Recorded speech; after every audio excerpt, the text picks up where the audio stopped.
একই পুকুরের একই জল, তবু নানা নাম দেয় তার। কেউ বলে জল, কেউ বলে পানি, কেউ বলে ওয়াটার। একই ভগবান, কেউ বলে কালী, কেউ বলে কৃষ্ণ, পরম ধাম। গড বা আল্লাহ বস্তু একই, ভিন্ন কেবল নাম।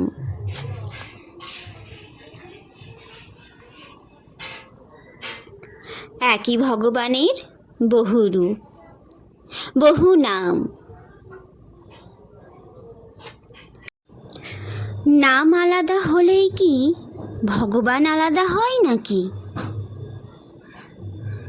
হিন্দুর ভগবান আলাদা, মুসলমানের আলাদা, খ্রিস্টানদের ভগবান আলাদা।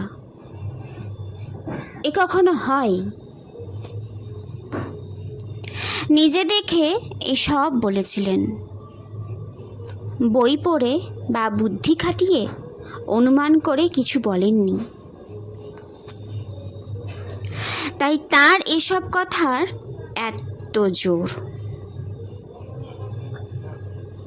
কত গল্প বলে, উপমা দিয়ে এ কথা বুঝিয়েছেন তিনি।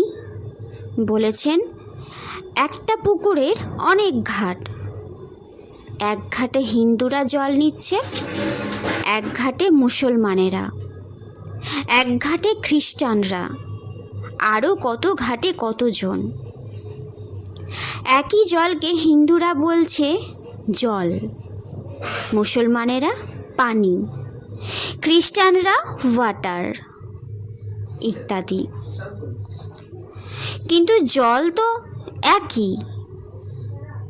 সেই রকম একই ভগবানকে হিন্দুরা বলেছে কালী, কেউ বলেছেন কৃষ্ণ ইত্যাদি। মুসলমানেরা আল্লাহ, খ্রিস্টানরা গড, আরও কতজন কত কি বলছে। কিন্তু আলাদা নামে ডাকলেও সেই একই ভগবানকে ডাকছে সবাই।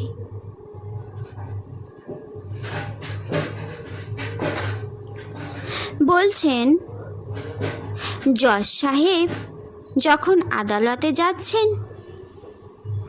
কোট প্যান্ট পরে সেজে যাচ্ছেন, বাড়ি এসে সে সব খুলে ধুতি পাঞ্জাবি পরছেন।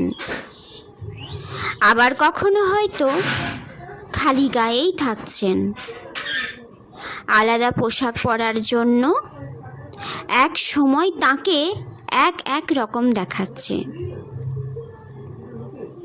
কিন্তু তাই বলে তো আলাদা মানুষ হচ্ছেন না তিনি। সব পোশাকেই, খালি গায়েও একই মানুষ থাকছেন।